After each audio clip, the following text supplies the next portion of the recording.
icy'ubuyobozi bwakoze twe turabireba.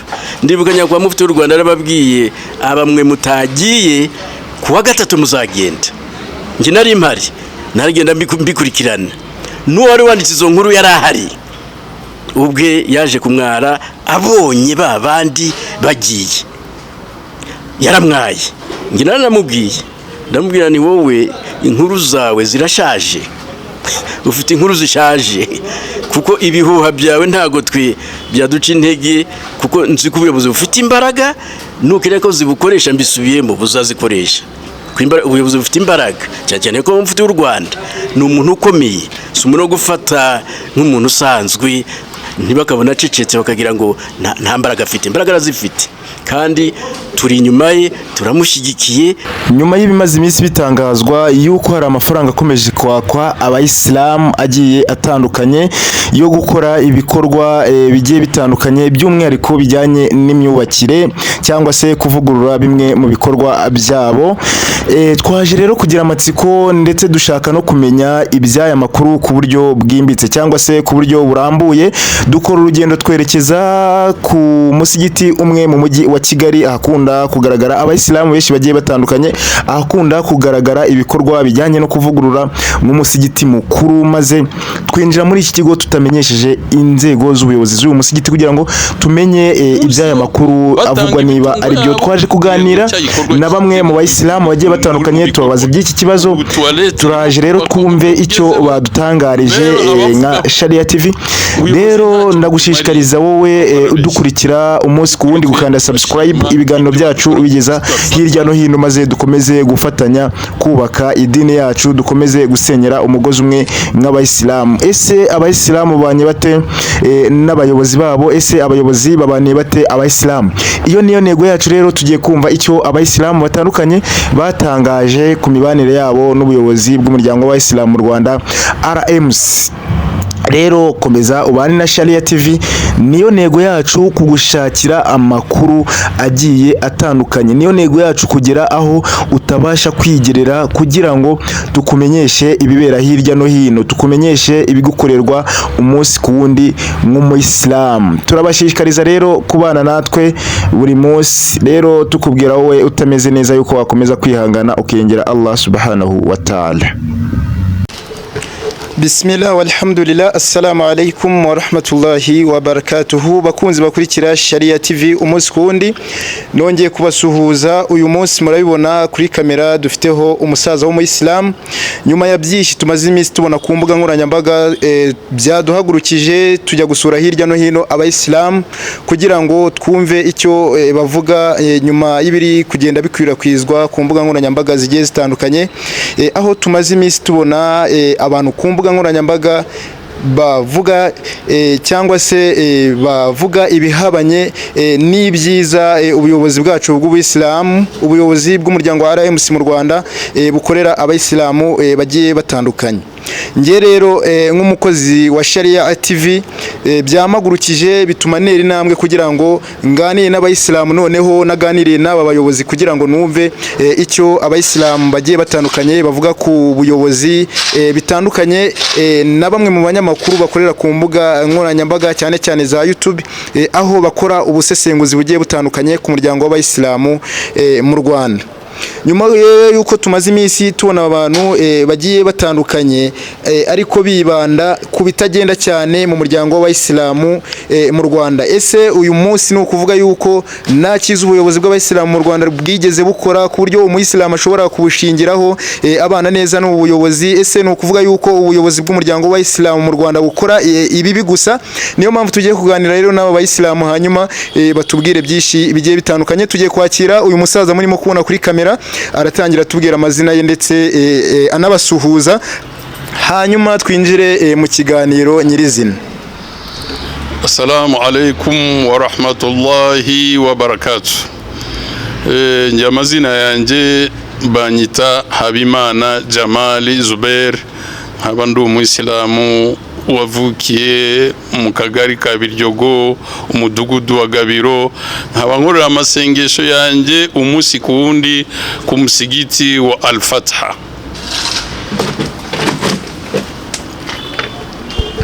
Namwe rero nkuko mwumvishe amazina ye uyu munsi twagendereye umusigiti abenshi bakunda kwita Masjid Al-Fatiha ni Onatracom hano hafi n'isatire yo mu Biryogo cyangwa se hafi n'umujyi wo mu Biryogo turi inyamirambo rero cyane cyane rero impamvu twagiye kuri uyu musigiti nuko akeshi hari ibikorwa bigiye bitandukanye usanga biri gukorerwa kuri uyu musigiti bigizwemo uruhare n'abayobozi bagiye batandukanye muri RMC ndetse n'abayisilamu ku giti cyabo. Mbere na mbere kuba ibyo bikorwa biri gukora ni umubano mwiza hagati y'abayoborwa ndetse n'abayobozi. Icyo ni kimwe twaheraho tunashingiraho yuko burya ibikorwa bikorwa abayisilamu kababwira bakakumva nuko burya ubuyobozi buba bukora neza. Uyu munsi rero ngewe nago nemeranya n'ibiri kuvugwa ku mbuga zigiye zitandukanye by'umwihariko kuri YouTube aho turi kubona abantu bagiye batandukanye basesengura ku mbuga nkoranyambaga bibanda cyane ku muryango w'abayisilamu mu Rwanda. Niyo mpamvu rero nkuko nabibabwiye nangira twasuye abayisilamu. Ese nyuma yuko mwebwe murimo murabona ibiganiro bigiye bitandukanye byibanda ku buyobozi bwanyu, ese nkawe usengera ku muno musigiti wa Onatracom mu buzima bwa buri munsi, niki ubona ubuyobozi bwanyu bubafasha cyangwa se ubuyobozi bwanyu buba hafi gute kugira ngo turebe se koko ibiri kuvugwa nibyo cyangwa se ibiri kuvugwa ni ibinyoma ku buyobozi bwanyu? Tubwire nk'umuyisilamu ukorera hano amasengesho buri munsi, ni nk'ibihe bikorwa ubona ubuyobozi bwanyu bugiramo uruhare kuri uno musigiti? Murakoze cyane.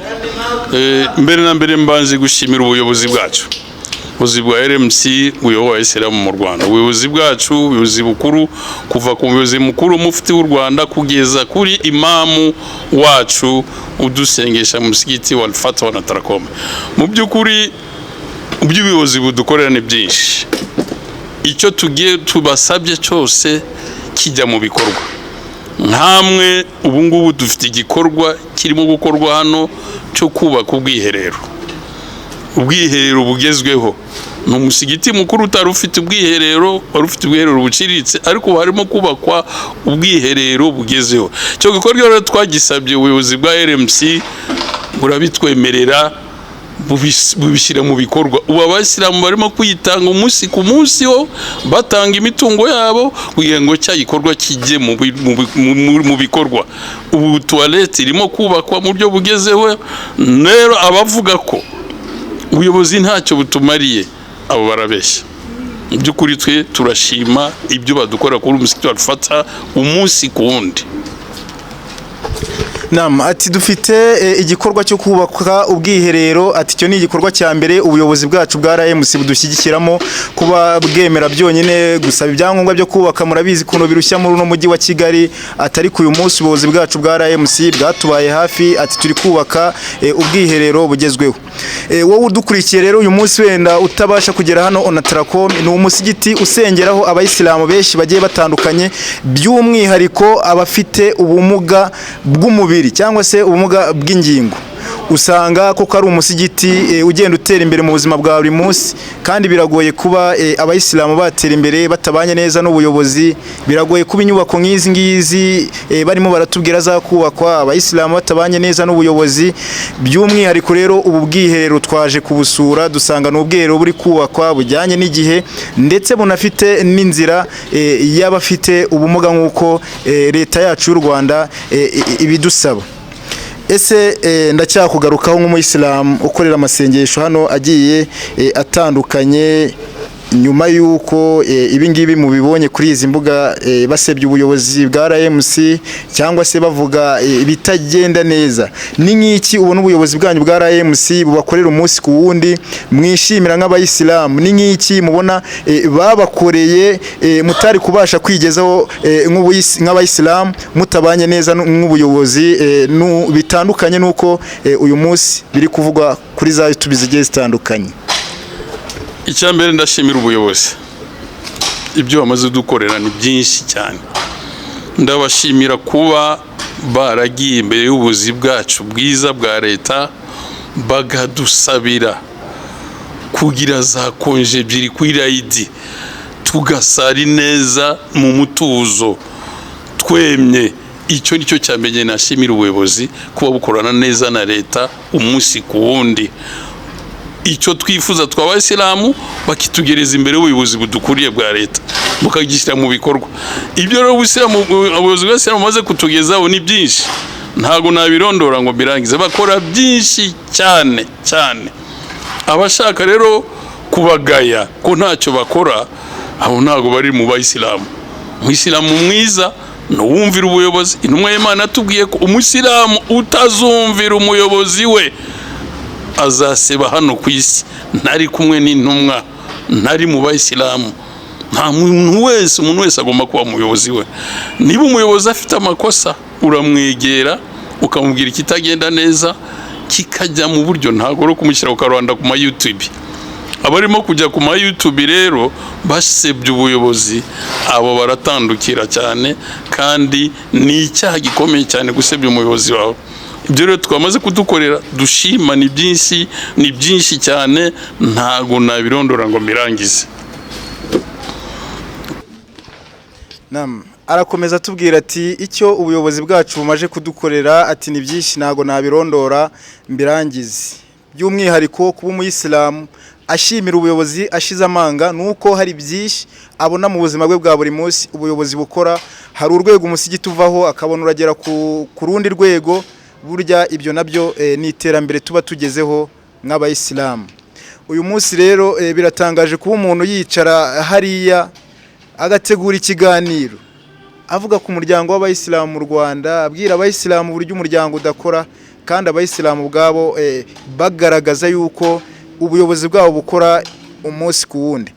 Ese nk'umuyisilamu ukorera amasengesho hano ya buri munsi, ni nk'iki wabwira abayisilamu bagenzi bawe? Ni nk'izihe nama utanga ku bandi bayisilamu bakurikira izi nkuru zigiye zitandukanye? Gira icyo bagenera kuri uyu munsi mu butumwa bwawe nk'umuntu ukorera hano amasengesho agiye atandukanye kuri uno musigiti wa Anataracom.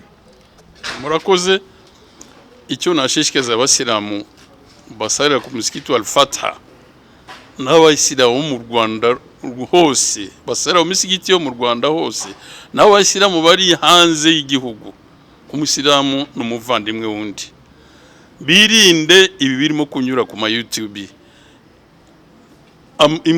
Imbuga nkoranyambaga zirimo zirayobya abayisilamu. Ibyo bavuga sibyo, ibyo bavuga ku buyobozi bw'abayisilamu sibyo. Abayisilamu bagomba kubaha ubuyobozi bwabo, bagomba kwegera ubuyobozi bwabo. Abayobozi bafite aho bakorera, ubuyobozi bufite za ofisi. Umuyobozi bumva bashaka kuganiza ku kibazo babona kitameze neza, ni bamugenderere bamubwira ibibazo byabo, kandi umuti mwiza bazawubona. Nibirinde amacakubiri ari kuri za YouTube. Ayo ni amacakubiri bashaka kuzana mu bayisilamu, ntago bubaka ubuyisilamu. Inama nabagira rero ni ukumvira ubuyobozi bwabo, kuva ku muyobozi mukuru mufti kugeza kuri imamu ubayobora mu masengesho, nabo ubwabo kubahana. Umuyisilamu muto akubaha umukuru, umukuru akubaha umuto, tugasenyera ku mugozi umwe, tukubaka ubuyisilamu bwacu, twirinda amacakubiri hagati yacu, kuko ntacyo bizatugezaho. Twumvira abayobozi bacu kubyo badukorera ni byinshi, n'ibyo bataradukorera bizakorwa. Twe nitubahe ibitekerezo, tubabwe ibitekerezo kucyo twumva dushaka cyakorwa, kandi bazagishyira mu bikorwa. Ko ubwero twarabusabye, tuvuga ko nta bwero dufite, uburimo kujya mu bikorwa. Urumva ryo ni iterambere, nibindi bizaza, ibyiza biri inyuma inshallah. Arakomeza atubwira ati icyo ubuyobozi bwacu bumaje kudukorera ati ni byinshi ntago nabirondora mbirangize. By'umwihariko kuba umuyisilamu ashimira ubuyobozi ashize amanga nuko hari byinshi abona mu buzima bwe bwa buri munsi ubuyobozi bukora. Hari urwego umusigiti uvaho akabona uragera ku rundi rwego, burya ibyo nabyo ni iterambere tuba tugezeho nk'abayisilamu. Uyu munsi rero biratangaje kuba umuntu yicara hariya agategura ikiganiro avuga ku muryango w'abayisilamu mu Rwanda, abwira abayisilamu uburyo umuryango udakora, kandi abayisilamu ubwabo bagaragaza yuko ubuyobozi bwabo bukora umunsi ku wundi. Ese nk'umuyisilamu ukorera amasengesho hano ya buri munsi, ni nk'iki wabwira abayisilamu bagenzi bawe? Ni nk'izihe nama utanga ku bandi bayisilamu bakurikira izi nkuru zigiye zitandukanye, gira icyo bagenera kuri uyu munsi mu butumwa bwawe nk'umuntu ukorera hano amasengesho agiye atandukanye kuri uno musigiti wa Anatarakome. Murakoze. Icyo nashishikariza abasilamu basarira ku musigiti wa Al-Fatha n'abayisilamu mu Rwanda hose, basarira mu misigiti yo mu Rwanda hose, n'abayisilamu bari hanze y'igihugu, umusilamu n'umuvandimwe wundi, birinde ibi birimo kunyura ku ma YouTube. Imbuga nkoranyambaga zirimo zirayobya abayisilamu. Ibyo bavuga sibyo, ibyo bavuga ku buyobozi bw'abayisilamu sibyo. Abayisilamu bagomba kubaha ubuyobozi bwabo, bagomba kwegera ubuyobozi bwabo. Abayobozi bafite aho bakorera, ubuyobozi bufite za ofisi. Umuyobozi bumva bashaka kuganiza ku kibazo babona kitameze neza, ni bamugenderere bamubwira ibibazo byabo, kandi umuti mwiza bazawubona. Nibirinde amacakubiri ari kuri za YouTube. Ayo ni amacakubiri bashaka kuzana mu bayisilamu, ntago bubaka ubuyisilamu. Inama nabagira rero ni ukumvira ubuyobozi bwabo, kuva ku muyobozi mukuru mufti kugeza kuri imamu ubayobora mu masengesho, nabo ubwabo kubahana. Umuyisilamu muto akubaha umukuru, umukuru akubaha umuto, tugasenyera ku mugozi umwe, tukubaka ubuyisilamu bwacu, twirinda amacakubiri hagati yacu, kuko ntacyo bizatugezaho. Twumvira abayobozi bacu kubyo badukorera ni byinshi, n'ibyo bataradukorera bizakorwa. Twe nitubahe ibitekerezo, tubabwe ibitekerezo kucyo twumva dushaka cyakorwa, kandi bazagishyira mu bikorwa. Ko ubwero twarabusabye, tuvuga ko nta bwero dufite, uburimo kujya mu bikorwa. Urumva ryo ni iterambere, nibindi bizaza, ibyiza biri inyuma inshallah. Nyuma y'inkuru zigiye zitandukanye turimo kumva ku mbuga nkoranyambaga nka Sharia TV, twahagurutse kugira ngo tuganire nk'abayisilamu, tumenye imibanire y'abayisilamu n'ubuyobozi bwabo bwa RMC, maze tunareba ibikorwa baba bari gukorerwa, yaba inyubako kuzagura, yaba kuvugurura umusigiti, ndetse n'ibindi bikorwa by'iterambere bigiye bitandukanye. Kuri kamera zacu rero murabonaho umuyisilamu, tugiye kumwakira nawe atubwire ashize amanga, atubwire ibyabona bigenda neza hano ku musigiti, atubwire ibyabona badahabwa kandi babikwiye. Rero ngewe wowe utameze neza uyu munsi, ndakubwira komeza wiringire Imana isumba byose, uramera neza kubera Allah. Nawe rero uri wagize ibyago uyu munsi, inna lillahi wa inna ilaihi rajiun. Nuko twebwe tubaho nk'abayisilamu, nuko iyo twagize ibyago tuvuga nk'abayisilamu. Rero namwe ibitekerezo muduha abari hanze y'u Rwanda, muri Aziya, Australia n'andi hagiye atandukanye, ibikorwa byacu dukora murabibona kandi bibageraho, uburyo mushyigikira idini ya Allah twifashishije izi mbuga nkoranyambaga, twubaka ubuyisilamu bwacu kugira ngo burusheho gukomera. Allah namwe akomeza abashyigikire mu mirimo mukora buri munsi, kandi abahe ubuzima buzira umuze. Reka rero dukomeze n'ikiganiro, aratangira tubwira amazina ye, ndetse dukomeze twinjire mu kiganiro nyirizina, hanyuma tumubaze ibyo abona bigenda cyangwa se ibyo abona bitagenda hano ku musigiti wabo. Naam, assalamu alaykum wa rahmatullahi wa barakatuh. Je nitwa Harerimana Barwan, mu kazina gasanzwe bakunda kunyita Maalim Muhidin. Ndi kavukire wa hano, nsarira kuri umusigiti wa Anatarakome. Icyambere na mbere ndabanza gushimira ubuyobozi buriho, ndabushimira bikorwa bamaze kutugezaho ni byinshi. Cyambere navuga ni ubumwe bwa Kisilamu, niyo nkingi ya mbere ubuyobozi bwaharaniye kugira ngo tugire ubumwe. Ibikorwa byo ni byinshi, kugira ngo muranabibona, turi kubaka ubwiherero. Ni igikorwa ubuyobozi bwaje kudufashamo, kuko ni nabwo bwatugiriye inama. Ni ukuvuga iyo tutaza kumvikana n'ubuyobozi, igikorwa ntago cyari kuba gihari. Cyo ni igikorwa cya mbere nshimira ubuyobozi. N'ibindi bizaza, ibitaraza bizaza, kuko ibintu byose ntago bigendera rimwe, ni buhoro buhoro, kandi abantu bakabigeraho. Namara komeza tubwira ati ibikorwa ubwabyo birivugira. Ati nkuko wabanje yatubwiye ati tudafite imibanire myiza n'ubuyobozi, naga ibikorwa uyu munsi turi kubona bikorwa byakabaye bikorwa. kandi koko biranumvikana. Ese uyu munsi tujyanishije n'ibiri kuvugwa hirya no hino ku mbuga nkoranyambaga, ni ubuhe butumwa wagenera abayisilamu muri rusange, cyangwa se ni ubuhe butumwa uyu munsi ubicishije kuri Sharia TV wagenera ubuyobozi bwacu bw'umuryango w'abayisilamu mu Rwanda RMC? Murakoze. Icyambere nabyira ubuyobozi, ibihuha ntibizabaca intege, kuko abantu bazavuga ntawe uzababuza kuvuga. Twebwe icyo tugomba kureba ni ibikorwa gusa, bavuge twe dukore. Icya kabiri, ubuyobozi buriho ndabushimira, ibikorwa bamaze kutugezaho ni byinshi. Icyambere navuga ni ubumwe bwa kisilamu, niyo nkingi ya mbere ubuyobozi bwaharaniye kugira ngo tugire ubumwe. Ibikorwa byo ni byinshi, kugira ngo muranabibona. Turi kubaka ubwiherero, ni igikorwa ubuyobozi bwaje kudufashamo, kuko ni nabwo bwatugiriye inama. Ni ukuvuga iyo tutaza kumvikana n'ubuyobozi, iki gikorwa ntabwo cyari kuba gihari.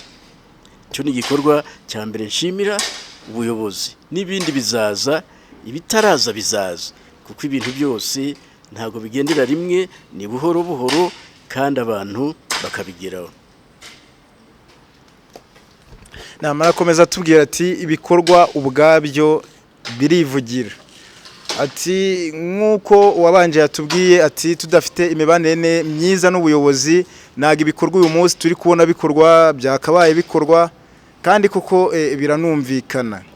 Ese uyu munsi tujyanishije n'ibiri kuvugwa hirya no hino ku mbuga nkoranyambaga, ni ubuhe butumwa wagenera abayisilamu muri rusange, cyangwa se ni ubuhe butumwa uyu munsi ubicishije kuri Sharia TV wagenera ubuyobozi bwacu bw'umuryango w'abayisilamu mu Rwanda RMC? Murakoze.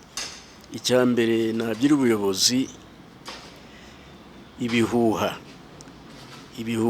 ntibizabaca intege, kuko abantu bazavuga ntawe uzababuza kuvuga.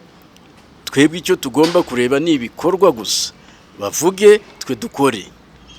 Icya kabiri, baraje baratubaza, turabya twebwe ntago turi kumwe namwe, twe turi kumwe n'ubuyobozi. Icyo ubuyobozi bwakoze twe turabireba. Ndibuka nyakwa mufite w'u Rwanda arababwiye, bamwe mutagiye kuwa gatatu muzagenda. Nje nari mpari, naragenda mbikurikirana. N'uwari wanditse izo nkuru yari ahari, ubwe yaje kumwara abonye babandi bagiye, yaramwaye. Nje naramubwiye, ndamubwira ni wowe inkuru zawe zirashaje, ufite inkuru zishaje, kuko ibihuha byawe ntago twe byaduca intege, kuko nzi ko ubuyobozi bufite imbaraga, nukire ko zibukoresha mbisubiyemo buzazikoresha. Ubuyobozi bufite imbaraga, cyane ko mufite w'u Rwanda ni umuntu ukomeye, si umuntu wo gufata nk'umuntu usanzwe ntibakabona acecetse bakagira ngo nta mbaraga afite. Imbaraga arazifite, kandi turi inyuma ye, turamushyigikiye. Icyo azadukenera cyose tuzakimukorera. Bakunzi bakurikira Sharia TV, mwabyumvishe rero, aba ni bamwe mu bayisilamu bagiye batandukanye twasuye kugira ngo twumve icyo batekereza ku buyobozi bwabo, kugira ngo turebe ese babanye bate n'ubuyobozi bwabo nyuma yuko hari inkuru zigiye zitandukanye zitambuka ku mbuga nkoranyambaga. Mwumvishe yuko no mu Islam muri kubona kuri kamera yakomoje ku kintu kijyanye na hija. Ati nari mari ubwo abahaji bahabwaga message y'uburyo bazahaguruka mu byiciro bigiye bitandukanye, atariko biratangaje kuba uyu munsi umuntu yicara agakora inkuru zijyanye no kubeshya kugira ngo twebwe ubwacu twangane, zijyanye no kuducamo ibice nk'abayisilamu. Atariko twebwe turi inyuma y'ubuyobozi bwacu, kuko ibyo bukora biragaragara. Uyu munsi ndagira ngo wongere ugire ubutumwa ugenera abayisilamu, noneho muri rusange musengana mu maswala agiye atandukanye, noneho ugira ubutumwa ubagenera, ugira icyo ubabwira ubicishije kuri Sharia TV. Murakoze. Ngiye burya nabonye ubuyobozi bwinshi, kuva kuri Nturunkanga kugeza kuri ntawundi ya murani kugeza kuri mugwiza gisesa mufite swalehe bose nagiye ndeba ubuyobozi bwabo. Icyo nabyira abayisilamu mbagira inama, icyambere nukubaha ubuyobozi. Umuyobozi ni yakoze amakosa uramwegera ukamugira inama. Ni nacyo idini ritwigisha. Umuyobozi kuva kuri imamu musigiti kabone niyo yakora icyo mwe mutishimiye muramwegera mukamugira inama. So kujya mu binyamakuru kujya gusebanya kwandika ibyo nta nicyo bizatugezaho. Ikindi nabwira abantu nongeye kubisubiramo ngende nyuma y'ubuyobozi kugeza igihe nzapfira. Ubuyobozi ndabushigikiye kandi nabandi turi kumwe nabo barabushigikiye.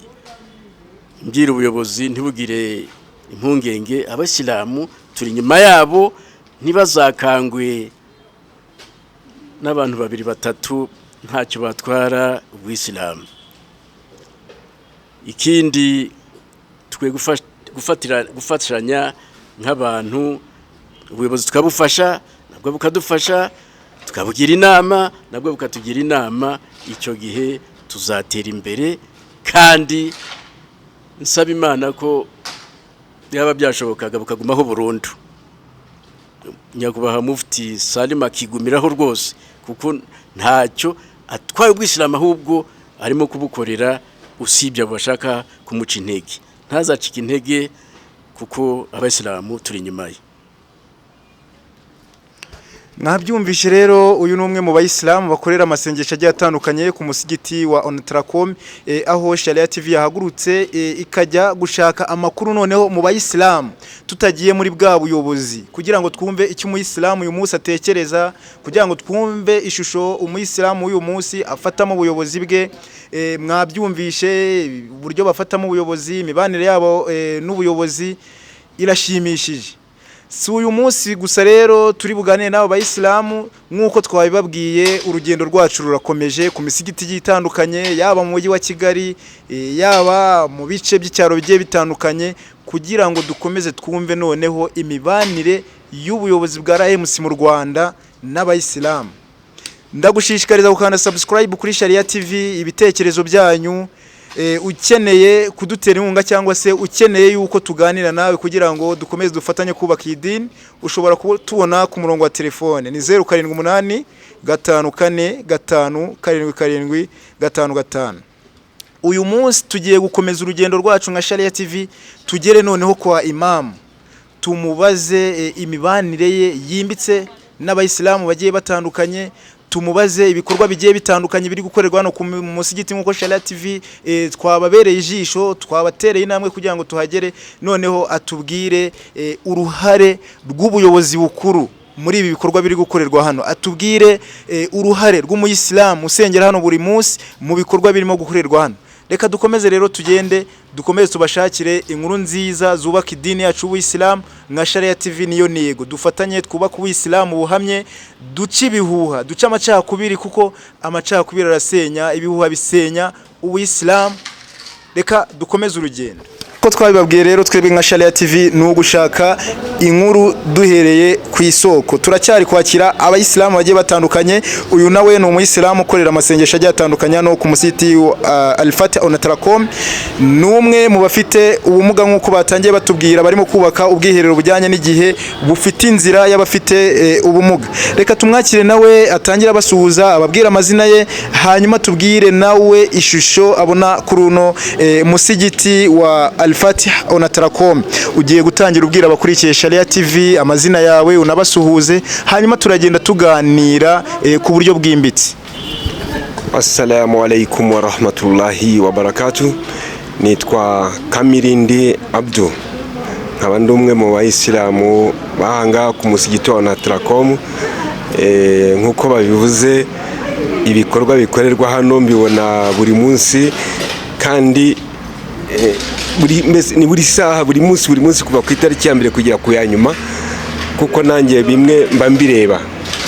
Hanyuma kuri uyu musigiti wacu wa Onatracom bigaragara ko hari iterambere, ariko muri iryo terambere ryacu burya ibyiza ntago habura n'ababica imbere bagenda babica intege, akaba ariyo mpamvu ushinzwe gukora ubuyobozi bw'umusigiti butagomba gucika intege kubera ngo babuciye intege kubera amagambo cyangwa kubera iki n'iki, ahubwo bakabushyigikira, bakagombye kubushyigikira. Natwe rero bamwe mu bayisilamu b'abanyakuri twemera ko iterambere, niba umuntu atuzanira iterambere iwacu twamusuzugura cyangwa twamufata nabi, ndagira ngo twakagombye kwishimira iterambere ryiwe atuzaniye, kuko si irye, ni irya twebwe abayisilamu dutuye muri ka gace. Uyu ni Abdul rero, nawe n'umwe mu bayisilamu dusanze hano ku musigiti wa Onatracom. Twahinjiye nyuma y'iswala ya azuhuri kugira ngo tutagira ubuyobozi duhura nabwo, kuko twashakaga abayisilamu nyirizina kugira ngo tumenye imibanire yabo n'ubuyobozi bwa RMC. Uyu munsi bavuga yuko burimo akajagari, uyu munsi bavuga yuko budakora. Murimo murumva rero imibanire y'abayisilamu ndetse n'ubuyobozi bwabo. Ese Abdul, urebye ibikorwa bikorerwa hano ku musigiti buri munsi, ubona ari uruhe ruhare ubuyobozi bwanyu bugiramo nk'umuyisilamu usengera hano? Komeza utubwire. Urakoze cyane. Ndagira ngo amaso araguha, niba ibikorwa bigaragara, urabona uko twubatse hariya, urabona abayisilamu hano dufite ubumwe, kandi RMC tudafite ubuyobozi bukuru butureberera ntacyo twagiraho, nta n'umutekano twaba dufite. Ariko kubera ko nabo bataryama, bahora batekereza abayoboke babo kugira ngo barebe icyatuma bagira amahoro, bakagira umunezero, n'ibyo dukora tukabikora twisanzuye. Ni ukuvuga ngo ubuyobozi bwacu, wereka ngo n'urugero rufatika. Hano urabona ko turimo turakora ikibuga, turimo turabumba amatafari. Hariya winjiriye urebye mu kaboko kawe k'ibumoso, wabonye ko turimo kubaka tuwarete. Ibyo byose dukesha ubuyobozi bwiza, guhera ku musigiti ukageza hejuru ku isonga. Tutabafite bazi gutekereza neza ngo abe abayisilamu tugiye kugira kuri iki gikorwa kandi kidufitiye akamaro, iyo bivugwa byumvikana vuba, kubikora bikatugora. Ariko ntabwo bitugora, kubera ko imbaraga n'iz'abayisilamu.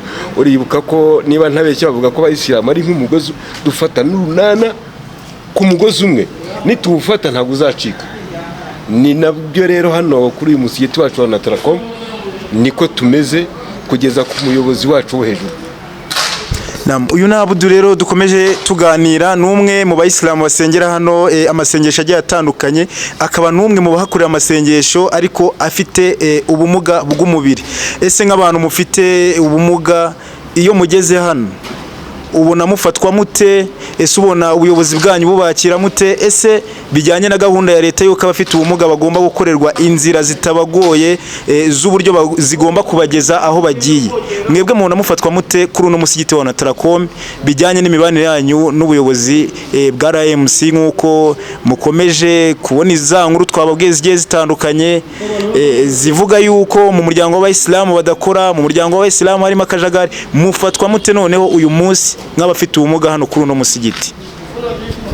Ubundi urabizi, abantu bavuga uko babishaka bitewe n'impamvu zabo bwite, ariko nagira ngo nkubwire ngo wenda mbere nta byangombwa twari dufite by'abafite ababana n'ubumuga. Hari ubumuga bukabije, hari ubumuga budakabije, hari n'ubumuga bushobora kugendana ariko ukanakora.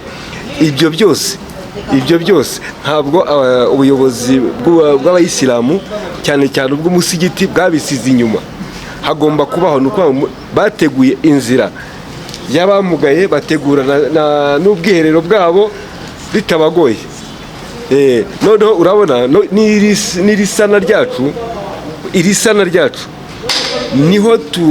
niho twatangiriye kureba izo ngeri zose z'abantu uko badafite ingingo n'abazifite, bakabashakira ibibabereye bitabavuna, ku buryo yaba ufite ubumuga, yaba ufite urwaye ikindi ndwara, ntabwo azagira ikibazo yageze hano kuri Onatracom. Tubikesha ubuyobozi bw'umusigiti ukazamuka ukagera ku buyobozi bwo hejuru. Ahubwo ngewe njyashimira Imana nkanasaba izabahe gutekereza cyane, batekereze cyane n'ibindi tuzabigereho ku bushobozi bw'Imana. Hanyuma abayisilamu dutuze n'ibibazo byabo ngabo baravuga ariko ibikorwa bigakorwa. Iyo bikozwe bo babibona byakozwe, isoni zikabica. Aho rero niho Imana ikubwira ngo nukora ibyiza nzagushyigikira, nukora ibibi nzagukoza isoni. Ni muri urwo rwego nawe uzababona niturangiza ibikorwa byacu, ariko ntabwo bizanarangira kuko hazajya haza n'ibindi. Iterambere rigenda rihinduka, natwe rero tugomba kuzabikora gutyo. Aba nituvaho abazasigara n'ubundi bazakomeza rya terambere bagendana naryo. Assalamu alaikum wa rahmatullahi wa barakatuh. Nitwa Murekatete Hawa, ndi umusilamukazi mu mbago z'umusigiti wa Ahad twa Hamagara. Tugusanze hano ku musigiti wa Ukeneye. Ese yaba muhakorera ibikorwa by'ubucuruzi? Ese mwaba muhakorera amasengesho? Uyu munsi ko tuhagusanze nk'umuyisilamu, ni ibihe bikorwa muhakorera kugira ngo noneho twinjire mu kiganiro nyirizina, kugira ngo tukubwire insanganyamatsiko y'icyo dushaka kuganiraho uyu munsi? Ni umwe mu bafatanyabikorwa b'iri shuri mu kwambika abanyeshuri ba primaire. Ahangaha kuri MPB mbambika imyenda y'ishuri ndetse n'indi mpuzankano ijyanye n'ikino kigo. Ati n'umwe mu bafatanyabikorwa b'uyu musigiti, yambika abanyeshuri ndetse n'ibindi bikorwa bigiye bitandukanye. Ariko iki kintu kijyanye n'ubudozi cyangwa se no kwambika abanyeshuri, reka ngihuze n'icyitwa amatsinda. Ese hano ku musigiti wa Ukeneye mugira amatsinda muhuriramo nk'abayisilamukazi? Ni ibihe bikorwa ubona nk'abayisilamukazi ba hano bahakorera imirimo igiye itandukanye muhuriramo bizamura iterambere ryanyu mu buzima bwa buri munsi? Murakoze.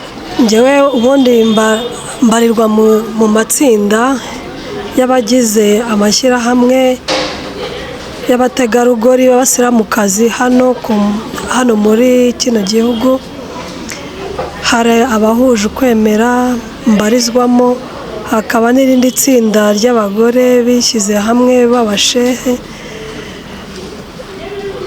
Ubwo muri iryo tsinda rimwe ry'abagore b'abashehe twishyize hamwe dukora umushinga w'ubudozi.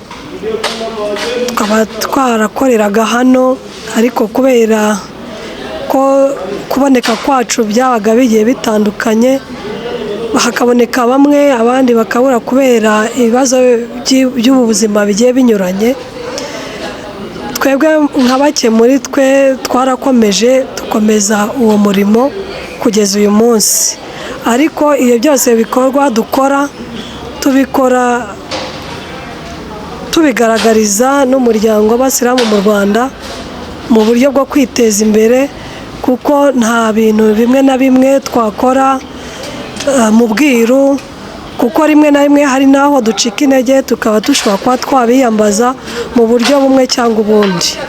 Kandi ntawe baheza, uwo ari we wese ukeneye ubufasha cyangwa inkunga y'ibitekerezo bamuba hafi.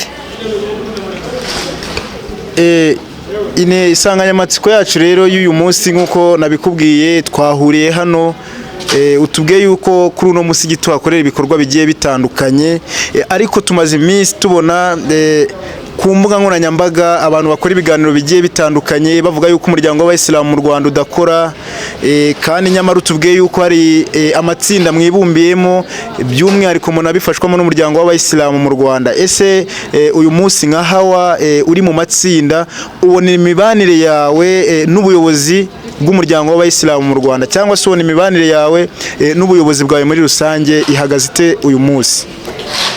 Murakoze. Nk'uko ubuyobozi bw'abayisilamu mu Rwanda budakora ku giti cyabwo, bukora bufatanyije n'ubuyobozi bwite bwa leta, ntago ayo mashyirahamwe cyangwa ayo matsinda yakora yikoresheje yonyine mu rwego rwo kubaha no kumvira ubuyobozi bwacu icyo budusaba.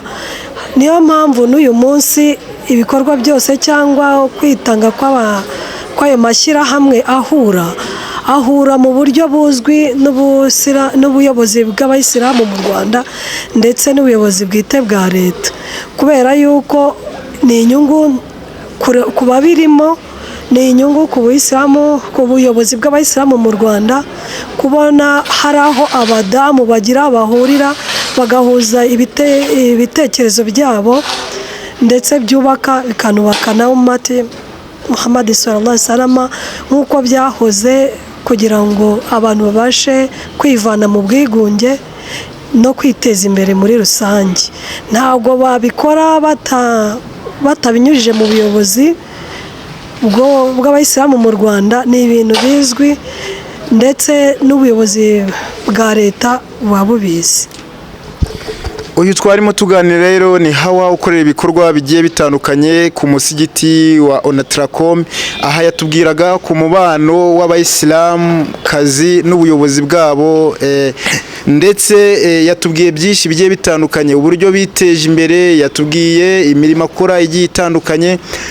Rero nawe uyu munsi ukeneye gutanga imirimo, ukeneye gukora ibijyanye n'ubudozi, rero mugane aba bayisilamu kazi. Si yo myambaro gusa y'ishuri bakora imyambaro igiye itandukanye yaba yo kwambara mu buzima busanzwe. Rero mubagane, mubaha akazi, bakomeze kwiteza imbere nk'abayisilamu kazi muri rusange. Rero nk'uko nabibabwiye, uyu munsi Sharia TV twateye intambwe twegera abayisilamu, twagiye ku isoko kugira ngo twumve icyo abayisilamu batekereza uyu munsi, nyuma y'inkuru tumaze iminsi tubona ku mbuga nkoranyambaga nk'uko nabibabwiye zivuga ku muryango w'abayisilamu. Ese uyu munsi umuryango w'abayisilamu mu Rwanda ngenda byibazaho nk'umukozi wa Sharia TV, ese uyu munsi turimo turabona cyangwa se turumva iby'ubuyobozi bw'abayisilamu mu Rwanda bukora bitagenda. Ese no kuvuga yuko uyu munsi nabyo ubuyobozi bwaba bukora bigenda bigaragara, abagiye batandukanye bavuga ibyo bashobora kuvuga. Reka dukomeze noneho urugendo rwacu tugere kwa imamu w'umusigiti wa Onatracom, tumutunguye twumve icyo atubwira kuri uyu munsi. Komeza ubane natwe, komeza ukande subscribe, ugeze ibiganiro byacu hirya no hino bigiye bitandukanye, twumve icyo imamu agiye kudutangariza. Na mwuko nabibabwiye rero urugendo rwacu rurakomeje nka Sharia TV. Twahereye ku isoko dushaka imibanire y'abayisilamu ndetse n'ubuyobozi bwabo RMC. Twahageze nyuma y'iswala ya Zuhuri nk'uko nabibabwiye, ariko alhamdulillah ngize amahirwe noneho mbonanye na imamu w'uyu musigiti wa Onatracom. Agiye gutangira abasuhuza, ababwire n'amazina ye, ndetse turagira n'ibindi tumubaza bijyanye n'imirimo turi kubona uyu munsi iri gukorerwa kuri no musigiti wa Onatracom.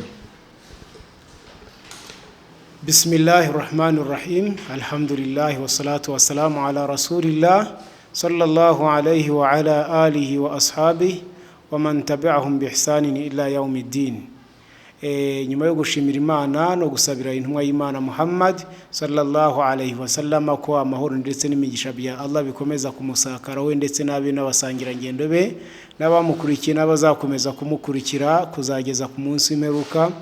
Iteka dusaba Allah subhanahu wa ta'ala tumwinginze yuko twazaba muri uwo mubare. Bavandimwe mukurikiranye ibiganiro bya Sharia TV, amazina yanjye nitwa Sheikh Kubwimana Idi, nkaba ndi umuyobozi w'uyu musigiti wa Onatracom Masjidi Al-Fatih. Na mwabyumvise rero turimo kuganira na imam w'umusigiti atubwiye yuko ari Idi. Ese Idi, tumaze iminsi twumva inkuru zigiye zitandukanye ku mbuga nkoranyambaga, by'umwihariko zigaruka mu mikorere yanyu hano ku musigiti wa Onatracom.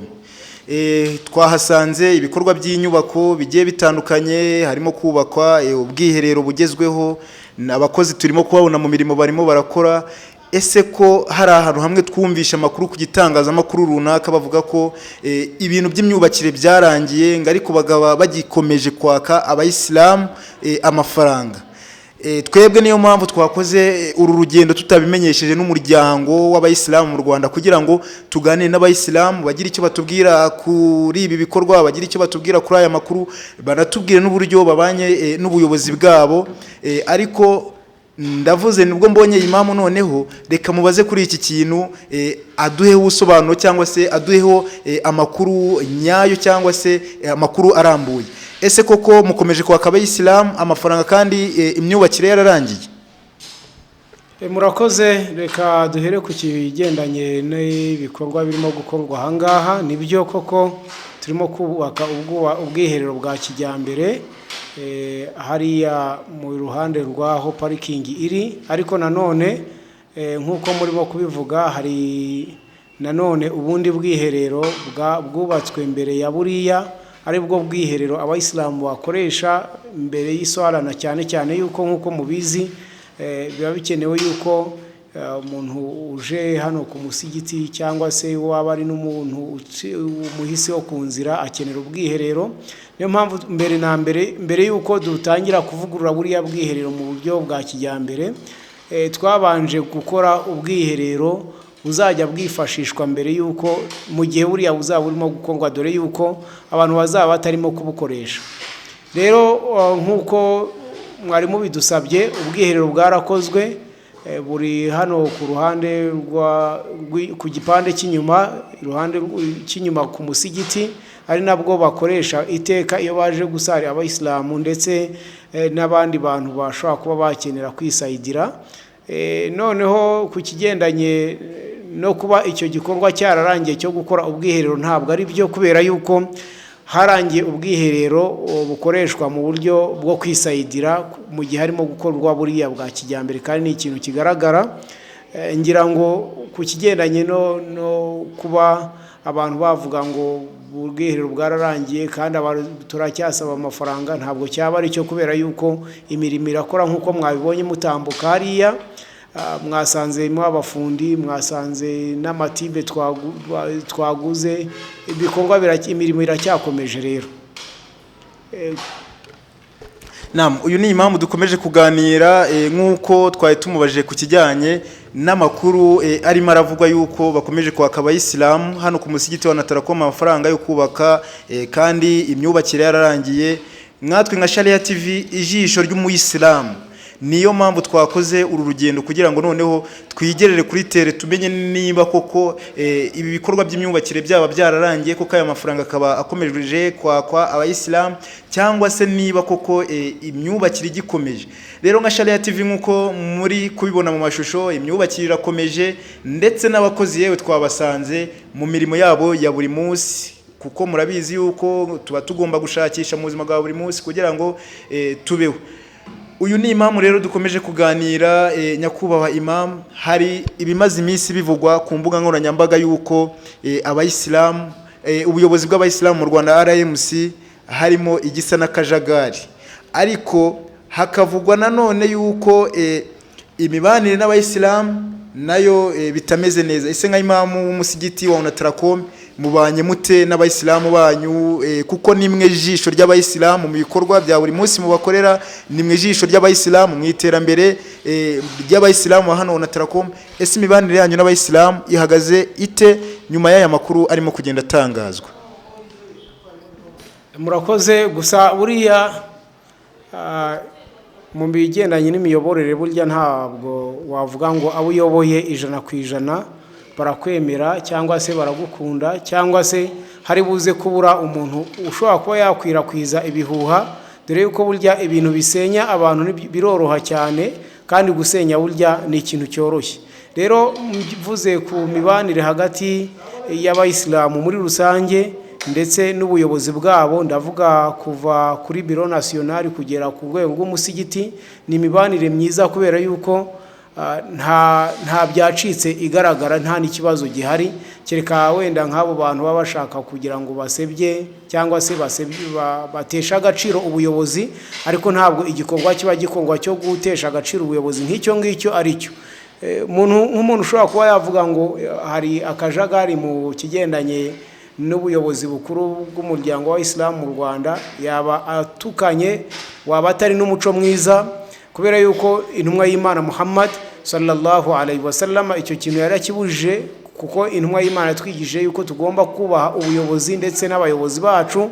Haba havutse ikibazo nk'icyo ngicyo, aho kugira ngo kijye burya ku mbuga nkoranyambaga, wa wundi wabonye icyo kibazo cyagaragaye akayegera ubuyobozi akabugira inama. Kugira inama rero umuyobozi ntabwo ari ukujya ku mbuga nkoranyambaga cyangwa se ngo umuntu ajye mu byicaro bigiye bitandukanye atangaza ibyo bintu, ahubwo wa muyobozi aregerwa akagaragarizwa amakosa afite, akagirwa inama. Ibyo iyo binaniranye, wenda wa muyobozi ashobora kuba yasabwa yuko yegura, ariko nk'ibyo byose bishobora kuba sinzi niba byarabayeho cyangwa se kuba bivuga. Ariko mvuge ku ruhande rw'umusigiti, alhamdulillah, hagati ya imamu ndetse na komite y'umusigiti muri rusange tubanye neza n'abayisilamu, nta kibazo dufitanye. N'ikimenyimenyi cyangwa se ikibigaragaza, ngira ngo mwasari hano ku isengesho rya saa sita, mwabonye yuko iyo dusabye abayisilamu kugira igikorwa badufasha, bagikora batarebanye ku jisho, batavuze ngo ubuyobozi cyangwa se twebwe turabyihora, nta gahimano kari hagati y'abayisilamu ndetse na imamu wabo na komite muri rusange. Ahubwo ngira ngo mwabonye ku isengesho rya saa sita, nubwo mwaje mudutunguye tutazi yuko muri buze, ariko nibyo byiza cyane kubera yuko hari ibyo mwiboneye namwe nk'abanyamakuru bagomba kusobanukirwa mugari n'ibyo bintu byose n'ibyo bihuha biba bigenda bivugwa. Nta kibazo gihari hagati y'umusigiti, hagati ya imamu ndetse n'abayoboye.